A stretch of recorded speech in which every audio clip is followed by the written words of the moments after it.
আসসালামু আলাইকুম প্রিয় দেশবাসী। তো টঙ্গী বিশ্ব ইজতেমা হবে কি হবে না এখনো কোনো টাইম হয়নি।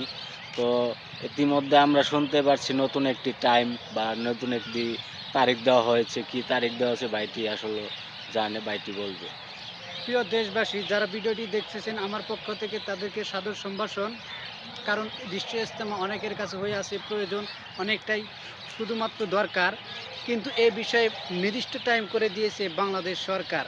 2 এবং 3 তারিখ 4 এটা হচ্ছে জোট একটা সমাবেশ।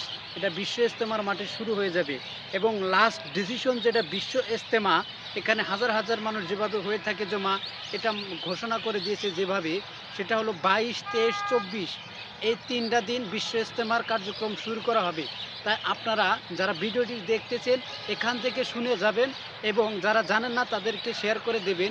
এই নির্দিষ্ট টাইমের আসার আগে হয়তো অনেকে এসে আবার হামাগুড়ি খেয়ে অনেকটা বিপদে পড়ে যায়, যে একটা ইজতেমা করতে যাব কিন্তু এখানে আসার পর প্রতারিত হয়ে যায়। তাই আপনাদেরকে নির্দিষ্ট টাইমটা বলে দিলাম, যে সবাই জেনে যাবেন। আসসালামু আলাইকুম।